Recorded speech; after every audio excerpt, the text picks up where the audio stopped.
لقد كان لكم في رسول الله أسوة حسنة لمن كان يرجو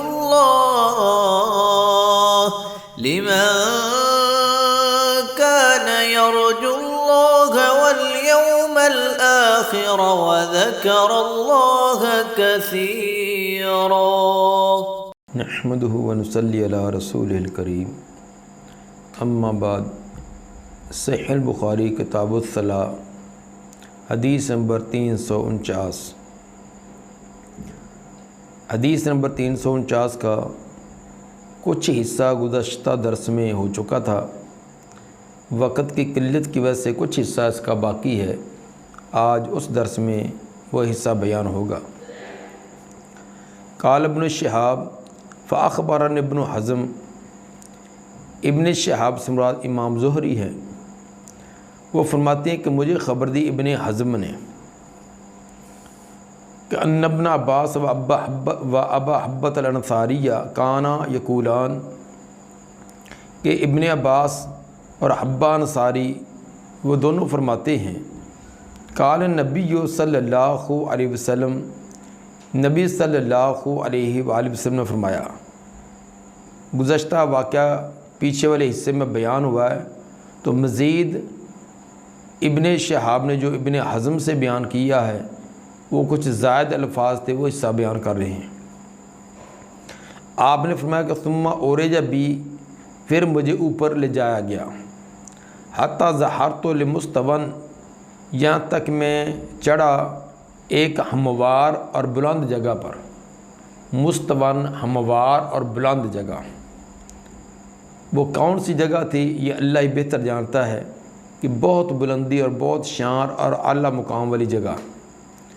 اسمع فی صریف الاقلام، میں سن رہا تھا وہاں کلموں کی چڑچڑاہٹ کی، قلم کے چلنے کی آواز وہ بھی میں سن رہا تھا. یعنی فرشتے جو اللہ کے حکم سے تحریرات کر رہے ہیں ان کی جو آواز پیدا ہو رہی تھی وہ بھی میں سن رہا تھا. یعنی اتنا فرشتوں کے وہ لکھنے کے میں قریب تھا کہ ان کے قلم کے چلنے کی آواز بھی سنائی دے رہی تھی. بعض نے مستون کا معنی عرش کیا ہے، لیکن اس کی کوئی دلیل نہیں ہے. تو بہرحال حدیث میں لفظ یہ ہے کہ برابر اور بلندی والی جگہ ہے. وہ جگہ جو بھی ہے اس کی کوئی صراحت احادیث میں نہیں آئی. قال ابن حزم و انس بن مالک قال النبی صلی اللہ علیہ وسلم. ابن حزم فرماتے ہیں اور انس بن مالک فرماتے ہیں کہ یعنی اپنی باقی سند کے ساتھ آخر میں یہ بھی اس میں اضافہ ہے. قال النبی صلی اللہ علیہ وسلم فرض اللہ علی امتی 50 صلاۃ، فرض کی اللہ تعالیٰ نے میری امت پر 50 نمازیں، 50 نمازیں اللہ نے ابتداءً میری امت پر فرض کی. فرجعت بذالک، میں ان کو لے کر واپس پلٹا. حتی مررت علی موسیٰ، یہاں تک میرا گزر ہوا سیدنا موسیٰ علیہ السلام کے پاس سے. فقال ما فرض اللہ لک علی امتک، انہوں نے پوچھا اللہ نے آپ کی امت پر کیا فرض کیا ہے. قلت فرض 50 صلاۃ، تو میں نے کہا کہ 50 نمازیں. قال فرجع الی ربک، موسیٰ علیہ السلام نے کہا کہ واپس پلٹیے اپنے رب کی طرف. فإن امتک لا تطیق ذلک، بے شک آپ کی امت اس کی طاقت نہ رکھے گی، اتنی 50 نمازیں ادا کرنے کی ان کے اندر ہمت نہ ہوگی. فإن امتک لا تطیق، فرجعت فوضع شطرہا، میں واپس لوٹا، اس کا کچھ حصہ جب وہ ختم کر دیا، کچھ حصہ اس میں تخفیف کر دی. شطرہا کا معنی کچھ حصہ، اگرچہ شطر کا معنی نصف ہاف کے لیے بھی آتا ہے، لیکن اس جگہ کچھ مقدار اس کی مراد ہے. اگر نصف والا معنی کیا جائے تو پھر یہ معنی بنے گا کہ آدھی نمازوں کو معاف کر دیا. یہ معنی کرنے سے ان روایات کے ساتھ تعارض آتا ہے جن کے اندر 5 نمازوں کی تخفیف کا ذکر ہے، اور بعض روایات کے اندر 10 کا بھی تذکرہ ہے. تو اس اعتبار سے بھی تعارض تو نہیں ہوگا، کیونکہ اگر نصف 25 نمازی ہیں تو وہ ایک بڑا عدد بیان کر دیا گیا جو ہر بار 5 والا تھا، وہ اس میں اختصار کر دیا۔ تو یہ طرز تکلم کے اندر ایسی گفتگو میں ہو ہی جاتا ہے کہ کبھی اس کے تمام جزیات کو بیان کیا جاتا ہے۔ اصل کے اندر 5 ہر مرتبہ 5، ہر چکر کے اندر 5 نمازوں کی تخفیف ہوئی تھی۔ جس روایت میں 10 کا ہے ان کو 2-5 کو اکٹھا کر کے 10 کا تذکرہ کیا، اور جس کے اندر شطر کا ہے، نصف کا ہے، اور نصف اگر شطر کا معنی نصف کیا جائے تو پھر اس کے اندر 5 یعنی 5 چکر سے اس کے اندر 25 نمازوں کی تخفیف ہے۔ لیکن اگر اس کا معنی کچھ کر دیا جائے تو پھر زیادہ آسانی والا ہے، کچھ نمازوں کی تخفیف کر دی۔ فقال سیدنا موسیٰ علیہ السلام نے فرمایا کہ راج ربک، اپنے رب کی طرف دوبارہ پلٹیے، دوبارہ جائیے، فإن امتک لا تطیق، بے شک آپ کی امت اس کی بھی طاقت نہ رکھ سکے گی۔ فرجعت فوضع شطرہا، میں واپس لوٹا تو اس میں پھر کچھ تخفیف کر دی۔ فرجعت الیہ، میں پھر موسیٰ علیہ السلام کے پاس آیا، فقال ارجع الی ربک، انہوں نے پھر یہ کہا کہ دوبارہ پھر اپنے رب کے پاس جائیے۔ فإن امتک لا تطیق ذلک، آپ کی امت اتنی کی بھی طاقت نہ رکھ سکے گی۔ فرجعت فقال ہن 5 وہن 50، میں واپس لوٹا تو اللہ تعالیٰ نے فرمایا کہ ہن 5، یہ ہیں تو 5، تخفیف کرتے 50 میں تخفیف کرتے کرتے وہ 5 ہیں، عدد کے اندر یہ 5 ہیں، وہن 50، لیکن اجر و ثواب کے اندر یہ 50 ہیں۔ تو یہ صرف نماز ہی نہیں بلکہ تمام اعمال کے اندر اس امت کو یہ فضیلت ہے کہ ان کا ایک عمل جو وہ 10 کے برابر ہے، کم از کم وہ 10، اور پھر 10 سے آگے بڑھتا ہے۔ جتنا اخلاص ہو، جتنا رجوع الی اللہ ہو، اتنا اجر و ثواب اس کا بڑھتا ہی جاتا ہے۔ اور ساتھ یہ بھی فرما دیا گیا لا یبدل القول لدی، نہیں تبدیل کی جاتی بات میرے ہاں اب باتوں کے اندر تبدیلی نہیں۔ مطلب یہ تھا کہ اب آخر اختتام 5 پر ہو گیا، اس سے مزید تخفیف نہیں۔ سوال یہ ہے کہ حضرت موسیٰ علیہ السلام کو یہ پتہ چلا کہ آپ کی امت یہ اتنی 50 نمازیں ادا نہ کر سکے گی، تو آپ کو بھی تو یہ بات معلوم تھی، تو آپ نے ابتداءً ہی اللہ تعالیٰ سے یہ گزارش کیوں نہ کر دی کہ یا اللہ اس میں تخفیف کر دیجئے۔ اصل وجہ یہ ہے کہ نبی صلی اللہ علیہ وسلم مقام عبودیت کے اعلیٰ درجے میں تھے، اور جتنا کہ اللہ کا زیادہ مقرب ہوتا ہے اس کے اتنے مقام عبودیت کے اندر بہت آگے ہوتا ہے۔ اللہ نے یہ 50 نمازیں، یہ ایک اللہ کی طرف سے ایک گفٹ تھا، ایک اللہ کی طرف سے ایک تحفہ تھا کہ 50 مرتبہ اپنے رب کے ساتھ گفتگو، ہم کلام ہونا ہے، اللہ کے ساتھ اپنے گناہوں کی معافی اور اللہ تعالیٰ سے گزارشات کرنا ہے۔ تو ایک اللہ کا بندہ 50 مرتبہ اللہ سے گفتگو کرنے کا موقع ملے، اس سے اور زیادہ خوش نصیبی کیا ہو؟ تو آپ کی نظر اس مقام عبودیت کی تھی کہ کیا ہی بات، اپنے خالق اور مالک کو ایک دن اور رات کے 50 مرتبہ اس سے ہم کلام ہونے کا موقع ملے گا۔ آپ سے خوشی سے، فرحت سے کہ اتنی مرتبہ اللہ نے موقع دے دیا۔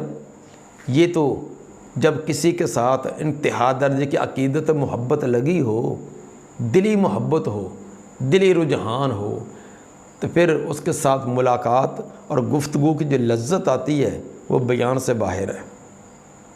تو ایک مومن کو سب سے زیادہ محبت اپنے خالق اور مالک سے ہے، کہ سب سے زیادہ محبت ایک مومن کو اللہ سے ہے۔ والذین آمنوا اشد حبا للہ، ایمانداروں کی سب سے شدید ترین محبت اپنے رب سے ہوتی ہے۔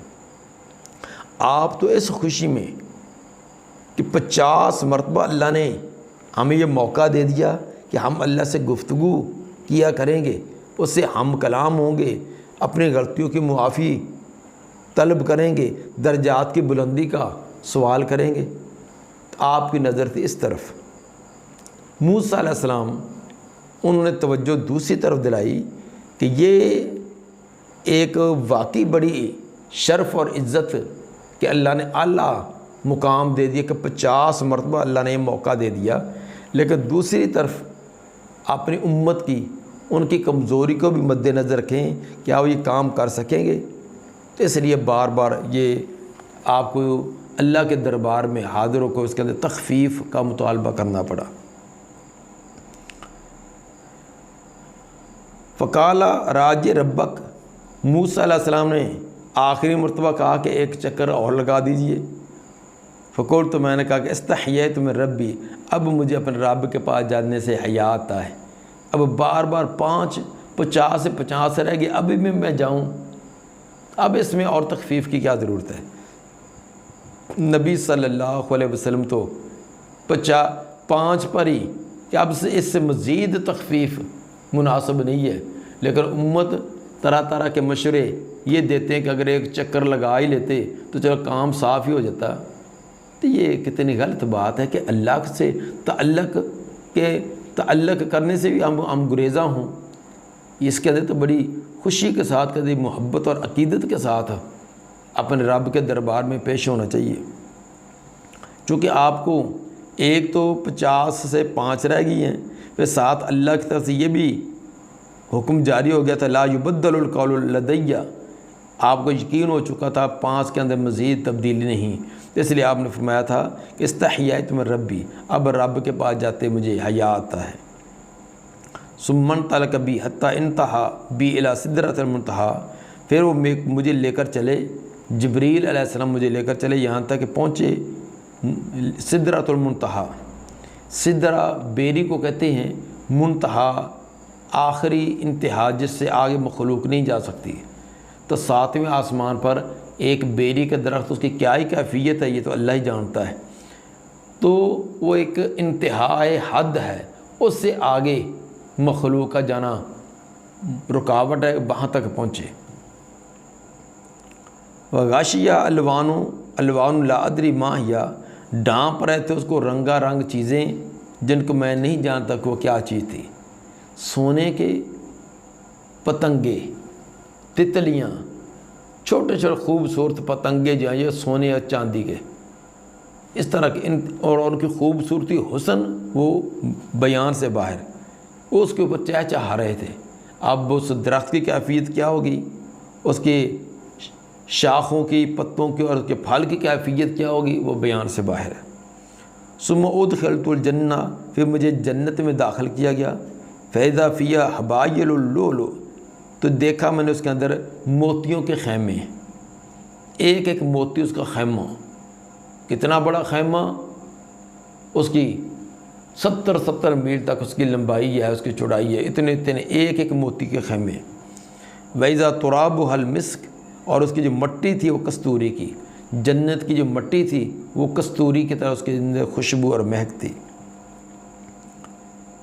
اس حدیث سے امام بخاری رحمہ اللہ جو چیز ثابت کرنا چاہتے ہیں، باب تھا کہ کیف فرضت الصلاۃ فی الاسراء، کہ اسراء و معراج کے سفر کے اندر آپ پر نماز کیسے فرض کی گئی، اس نماز کی فرضیت کی کیفیت بیان کر دی ہے کہ 5 نمازیں اس انداز میں آپ پر فرض کی، اصل میں وہ 50 تھیں لیکن آخر کار وہ 5 رہ گئی۔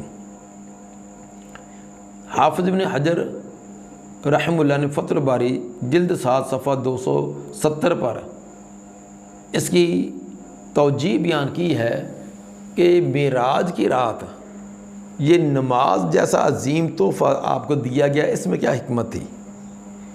فرماتے ہیں کہ جب نبی صلی اللہ علیہ وآلہ وسلم نے آسمانوں کے سیر کی تو آسمانوں پر آپ نے بے شمار فرشتوں کو دیکھا اور وہ مختلف عبادت کی حیت اور کیفیت میں تھے۔ کچھ فرشتوں کو دیکھا وہ ہاتھ باندھ کر اللہ کے دربار میں کھڑے ہیں، جب سے ان کو پیدا کیا وہ قیام میں کھڑے ہیں۔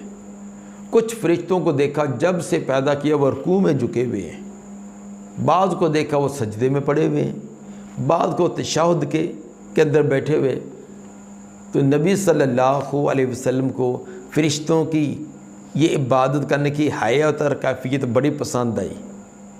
کوئی قیام ہاتھ بند کر قیام میں، کوئی جھک کر رکوع میں، کوئی اپنی پیشانی زمین پر رکھ کر سجدے میں، کوئی دوزانوں ہو کر بڑے مؤدب طریقے سے تشہد میں۔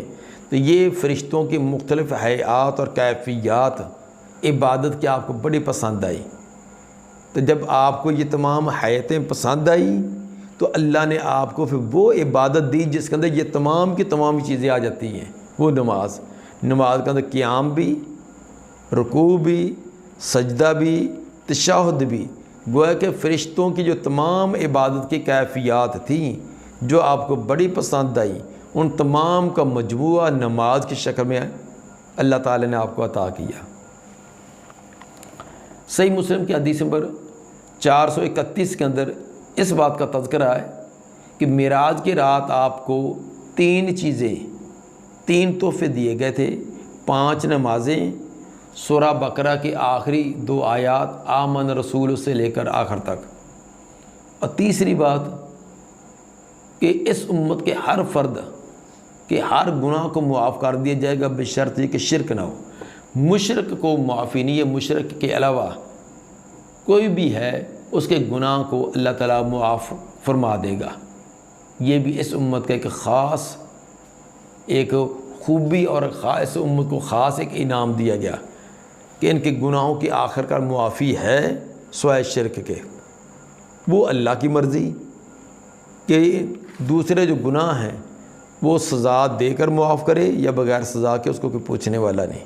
البتہ شرک کے بارے میں تو حتمی فیصلہ ہے کہ ان اللہ لا یغفر ان یشرک بہ ویغفر ما دون ذلک لمن یشاء۔ شرک کو اللہ نے معاف نہیں کرنا، اس کے علاوہ جو بھی ہو ویغفر ما دون ذلک من یشاء، اس کے شرک کے علاوہ جو بھی گناہ ہوگا، صغیرہ ہے کبیرہ ہے، اس کو اللہ معاف کر دے گا، اس کے لیے کوئی اس کو پوچھنے والا نہیں۔ لیکن شرک کے بارے میں اللہ نے یہ حتمی فیصلہ کر رکھا ہے، اس کی ذات میں، اس کی صفات میں، اس کے اختیارات میں، اس کے علم میں، اس کے تصرف میں کسی ہستی کو شریک کرنا، اس کو اللہ تعالیٰ معاف نہیں کرے گا۔ حدیث نمبر 350 حدثنا عبداللہ ابن یوسف قال اخبرنا مالک عن صالح ابن کیسان عن عروۃ بن زبیر عن عائشہ قالت فرض اللہ الصلاۃ حین فرضها رکعتین فی الحضر والسفر فاقرت صلاۃ السفر وزید فی صلاۃ الحضر۔ اس روایت میں نماز کی رکعات کی تعداد کا تذکرہ ہے۔ کیفیت عددی، نماز کی کیفیت عددی کی 2 قسمیں ہیں، ایک ہے نمازوں کی تعداد، ایک ہے نمازوں کی رکعات کی تعداد۔ نمازوں کی تعداد گزشتہ روایت میں بیان کر دی گئی کہ وہ 5 ہیں۔ فرض پہلے 50 کی گئی تھی، اس کے اندر تخفیف کر کے 5 رہنے دی، اب ادائیگی کے اعتبار سے 5 ہے لیکن اجر و ثواب 50 کا باقی رہا کہ ان کے اندر رکعات کی تعداد وہ فرمایا کہ فرض اللہ الصلاۃ حین فرضها، فرض کیا تھا اللہ نے نماز کو جب بھی فرض کیا تھا، رکعتین 2 رکھتے فی الحضر و سفر، اقامت کی حالت میں بھی اور سفر کی حالت میں بھی۔ ابتدا کے اندر نماز کی 2 رکھتے ہی تھی، خواہ مسافر ہے خواہ مقیم ہے، سوائے مغرب کے استثناء ہے، جس طرح مسند احمد کی حدیث میں 26,338 میں اس کی وضاحت ہے، اور امام بخاری بھی کتاب الحجرہ حدیث نمبر 3,935 کے اندر لائی ہیں کہ مغرب کی نماز ابتدا ہی سے 3 رکھتے تھیں۔ یہ سفر اور حضر کے اندر ابتدا میں اور انتہا میں اس کی کیفیت ایک ہی رہی۔ فرض کی اللہ تعالیٰ نے نماز جب بھی فرض کی تھی 2 رکھتے ہیں، فی الحاضر حضر میں بھی یعنی اقامت کی حالت میں بھی، والسفر و سفر میں بھی۔ فاقرت صلاۃ السفر، تو باقی رکھی گئی سفر کی نماز تو اسی طرح 2 رکھتے ہیں باقی رکھی گئی۔ وزید فی صلاۃ الحضر، اور زیادہ اضافہ کر دیا گیا اقامت کی نماز، حالت مقیم حالت کی جو نماز اس کے اندر اضافہ کر دیا، 2 کے بجائے 4 رکعتیں کر دی گئی، لیکن صبح کی تو 2 کی 2 ہیں، مغرب کی پہلے بھی 3 تھی بعد میں 3، باقی ظہر عصر اور عشاء ان کی 2 رکعتوں کے بجائے اس میں 4 رکعتیں کر دی گئی، یعنی اقامت کی حالت میں مقیم آدمی یہ 4 رکعتیں ادا کرے گا، البتہ مسافر کے لیے وہ پہلی کیفیتی 2 رکعتیں والی ہوگی۔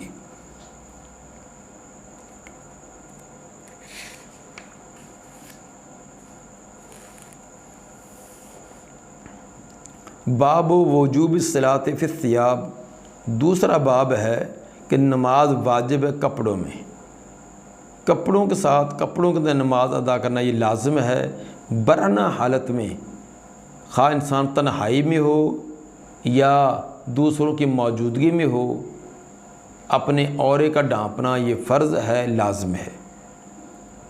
اللہ تعالیٰ نے سورہ اعراف کی آیت نمبر 31 میں فرمایا خذوا زینتکم عند کل مسجد، اپنایا کرو زینت ہر نماز کے وقت، ہر نماز کے وقت زینت اپناؤ، زینت اختیار کرو۔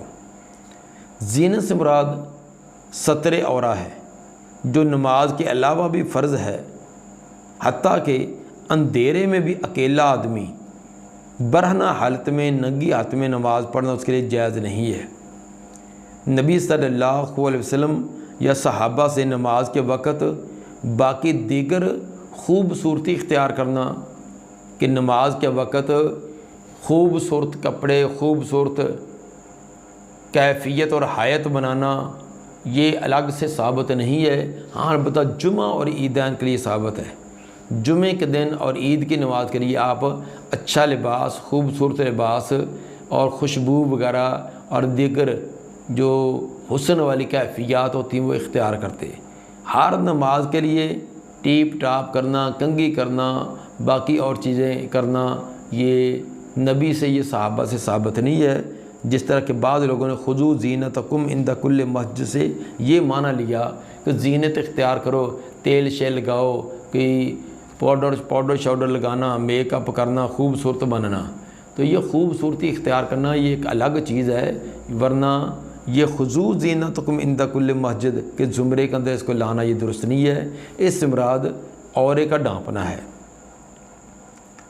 ومن صلی ملتحفا فی ثوب واحد، اور جو نماز پڑھے کپڑے کو ایک ہی کپڑے کے اندر لپٹ کر، ایک ہی بڑی چادر ہو اس کو اپنے جسم پر لپیٹ کر نماز پڑھے تو اس کی نماز درست ہوگی، کیونکہ نماز کے لیے عورے کا ڈھانپنا لازمی ہے۔ عورہ کتنا ہوتا ہے؟ محدثین کے نزدیک ناف سے لے کر گھٹنے تک اور کندھوں کا ڈھانپنا یہ مردوں کے لیے لازمی ہے، مردوں کے لیے ناف سے لے کر گھٹنے تک اور کندھوں کا ڈھانپنا یہ لازمی ہے۔ فقہائے احناف کے نزدیک صرف ناف سے لے کر گھٹنے تک ڈھانپنا لازمی ہے، باقی کندھوں کا ڈھانپنا بھی لازم نہیں ہے۔ حنفی علماء کے نزدیک، حنفی فقہاء کے نزدیک صرف عورہ ناف سے لے کر گھٹنوں تک اتنا ہی عورہ ہے، تو باقی جسم پورا کا پورا، پیٹ بھی، کمر بھی، کندھے بھی ننگے ہوں، نیچے ٹانگیں بھی ننگی ہوں، تو حنفی مذہب کے نزدیک بھی نماز ان کی درست ہے۔ باقی جو مسئلہ سر کا ڈھانپنا، ٹوپی کا رکھنا، پگڑی کا رکھنا، تو یہ نماز کے لیے کوئی کسی کے نزدیک بھی یہ ضروری نہیں ہے، جس طرح کہ آج ہمارے یہاں اس میں افراط و تفریط پیدا کر دی گئی ہے۔ وَيُذْكَرُ عَنْ سَلَمَةَ بْنِ الْأَكْوَعِ أَنَّ النَّبِيَّ صلی اللہ علیہ وسلم قال، ذکر کیا جاتا ہے سلمہ بن اکوع سے کہ نبی صلی اللہ علیہ وسلم نے فرمایا تھا یَذُرُّهُ وَلَوْ بِشَوْكَةٍ، وہ بٹن لگا لے اگرچہ کانٹے کا ہی ہو، بٹن لگائے اگرچہ کانٹے ہی کا اگر کیوں نہ ہو۔ وفی اسنادی نظر، لیکن اس کے سند کے اندر کچھ کمزوری ہے، نظر ہے۔ یہ روایت جو ہے امام بخاری اپنے التاریخ الکبیر جلد 1 صفحہ 296 پر لائے ہیں، اور امام ابو داؤد بھی حدیث نمبر 632 کے تحت، اور امام ابن خزیمہ ابن خزیمہ کے حدیث نمبر 777 میں، اور اس طرح ابن حبان بھی یہ روایت لائی ہے۔ اس کے اندر واقعہ یہ ہے کہ سلمہ بن اکوع رضی اللہ تعالیٰ عنہ نے سوال کیا کہ اللہ کے رسول انی رجل اتسید، میں آدمی کو یہ شکار وغیرہ کے لیے عام طور پر جاتا ہوں، افاصلی فی القمیص الواحد، کیا میں ایک ہی قمیص کے اندر نماز پڑھ سکتا ہوں؟ قال نعم ذرہ ولو بشوکۃ، آپ نے فرمایا کہ ہاں اس کے اندر نماز پڑھ سکتے ہیں، لیکن کانٹے وغیرہ کا اس کو بٹن لگا دیا کرو۔ اصل کے اندر ان کی جو قمیص ہوتی تھی وہ آگے سے کھلی ہوتی تھی جس طرح شرٹ ہوتی ہے، تو اگر وہ پہنی بھی ہو تو رکوع سجدے میں جاتے وقت یا ہوا کے وجہ سے کپڑا ہٹنے کی وجہ سے عورہ ننگا ہونے کا خطرہ تھا، تو آپ نے فرمایا کہ آگے والے حصے کو اس کو باندھ لیا کرو، کیونکہ بٹن وغیرہ نہیں ہے تو کوئی کانٹا وغیرہ لگا کر ہی اس کو آپس میں جوڑ لیا کرو تاکہ ہوا سے عورہ ننگا نہ ہو جائے، وہ کپڑا ہٹ نہ جائے۔ تو ثابت ہوا کہ نماز کے لیے عورے کا ڈھانپنا یہ شرط ہے، باقی عورے کے علاوہ باقی جسم کا ڈھانپنا شرط نہیں، البتہ کندھوں کے ڈھانپنے کے الگ سے اسے واضح نص موجود ہے۔ امام بخاری رحمہ اللہ فرماتے ہیں کہ اس کے سند کے اندر کلام ہے، کمزوری ہے، لیکن کئی سندیں یہ اسی مفہوم کی ہیں، ان تمام کو ملایا جائے تو وہ مجموعہ جو ہے وہ مقبولیت کے درجے کو پہنچ جاتی ہے۔ یہ روایت قابل قبول ہے اور قابل حجت ہے، فی نفس اس کے اندر کلام ہے، لیکن متعدد روایات کے ملنے سے یہ حسن لغیری کے درجے کو پہنچ جاتی ہے۔ ومن صلی فی الثوب الذی یجامع فیہ ما لم یری فیہ اذن، جو آدمی نماز پڑھے ایسے کپڑے کے اندر جس کپڑے کے ساتھ اس نے اپنے بیوی سے تعلقات قائم کیے ہوں، جب تک اس کے اندر کوئی اذیت والی کوئی نجاست وغیرہ نظر نہ آئے تو نماز پڑھنا جائز ہے۔ کپڑے کے لیے دو ہی شرطیں ہیں، ایک تو کپڑا ساتر ہو، دوسرا پاک ہو۔ کپڑا ساتر ہو یعنی عورے کو ڈھانپے، اور دوسرا پاک ہونا، یہ دو شرطیں ہیں۔ اس کے علاوہ مردوں کے لیے ریشمی لباس کی ممانعت ہے، تصویروں والا لباس مرد عورت جس کے اندر زیرو کی تصویریں، اس کی بھی ممانعت ہے۔ اسی طرح مرد عورت کے مشابہ اور عورت مرد کے مشابہ کپڑا پہنے، اس کی ممانعت ہے۔ اس کے علاوہ کوئی بھی کپڑا ہو، چھوٹا ہے بڑا ہے، جس سے عورہ ڈھانپا جائے، وہ نماز پڑھ کر وہ اوڑھ کر نماز پڑھی جا سکتی ہے۔ باقی رہا کہ ایسے کپڑے جس کے اندر خاوند بیوی نے آپس میں تعلقات قائم کیے ہیں، تو وہ کپڑے صرف تعلقات کی وجہ سے نجس نہیں ہو جاتے۔ مثلا پسینہ بھی آیا انسان کو، اگرچہ جسم جنابت والا تھا، غسل فرض تھا، پسینہ آیا ہے اور پسینہ کپڑے کو لگا ہے تو وہ کپڑا نجس نہیں ہوگا۔ ہاں البتہ اگر نجاست لگی ہے، مادہ اس پر لگا ہے کپڑے پر، تو پھر تو اتنا حصہ دھونا پڑے گا۔ مادہ منویہ جتنے حصے پر لگا ہے وہ تو دھونا ہے، اگر نہیں لگا تو صرف جسم کے ساتھ کپڑے کے لگے رہنے کی وجہ سے یا جنابت کی حالت میں پسینہ آنے کی وجہ سے کپڑے کے اندر وہ پسینہ جذب ہو گیا ہو، اس سے وہ کپڑا نجس اور پلید نہیں ہوگا۔ تو گویا کہ ایسے لباس میں، ایسے کپڑے میں جس میں خاوند بیوی نے تعلقات قائم کیے، ان کو پہن کر نماز پڑھی جا سکتی ہے، بشرط یہ کہ اس کے اندر ظاہری طور پر کوئی نجاست نہ ہو۔ یہ اثر جو امام بخاری نے بیان کیا ہے، جس کے اشارہ کیا ہے، اس کو متصل سند کے ساتھ امام ابو داؤد حدیث نمبر 366 کے تحت، اور امام نسائی حدیث نمبر 294، اور صحیح ابن خزیمہ کے حدیث نمبر 776، اور ابن حبان کے حدیث نمبر 2331 میں اس کو بیان کیا ہے، جو حضرت معاویہ بن ابی سفیان رضی اللہ تعالیٰ عنہما کے حوالے سے ہے کہ انہ سأل اختہ ام حبیبہ، ان کی حضرت معاویہ کی بہن حضرت ام حبیبہ رضی اللہ عنہا نے سوال کیا کہ حل کان رسول اللہ صلی اللہ علیہ وسلم یصلی فی الثوب الذی یجامع فیہ، سوال ان سے یہ کیا کہ اللہ کے رسول اس کپڑے کے اندر نماز پڑھ لیتے تھے جس کپڑے کے ساتھ انہوں نے بیوی کے ساتھ تعلقات قائم کیے ہوں؟ قالت نعم، ام حبیبہ رضی اللہ تعالیٰ فرمانے لگی کہ جی ہاں، اذا لم یری فیہ اذن، جب اس کے اندر کوئی اذیت والی چیز نہ ہوتی۔ تو ثابت سے یہ کیا کہ کپڑا ساتر، عورے کو ڈھانپنے والا اور پاک ہو تو اس کے اندر اس کے پہن کر نماز پڑھنا درست ہے۔ و امر النبی صلی اللہ علیہ وسلم اللہ یطوف بالبیت عریان، حکم دیا نبی صلی اللہ علیہ وسلم نے کہ نہ طواف کرے کوئی بیت اللہ کا ننگی حالت میں، برہنہ حالت میں بیت اللہ کا کوئی طواف نہ کرے۔ زمانہ جاہلیت کے اندر جو لوگ کرتے تھے کہ کپڑے اتار کر سائڈ پر کر دینا اور برہنہ حالت کے اندر یہ طواف کرنا، جس کی صراحت امام بخاری آگے حدیث نمبر 369 کے اندر بھی لائے ہیں، اور امام احمد نے بھی یہ روایت حسن درجے کے ساتھ بیان کی ہے کہ جب ابوبکر صدیق رضی اللہ تعالیٰ عنہ کو آپ نے امیر حج بنا کر بھیجا تو ان کو ساتھ یہ بھی کہا کہ اعلان کر دینا کہ کوئی آدمی اس سال کے بعد برہنہ حالت میں طواف نہ کرے اور نہ کہ مشرک جب وہ بیت اللہ کے قریب آ سکتا ہے۔ تو جب بیت اللہ کا طواف برہنہ حالت میں کرنا جائز نہیں ہے تو نماز یہ بالاولیٰ برہنہ حالت میں ننگی حالت میں پڑھنا جائز نہ ہوگا۔ دعا ہے کہ اللہ تعالیٰ میں نبی صلی اللہ علیہ وسلم کے فرامین کے مطابق عمل کرنے کی توفیق عطا فرمائے۔ سبحان ربک رب العزت عما یصفون وسلام علی المرسلین والحمد للہ رب العالمین۔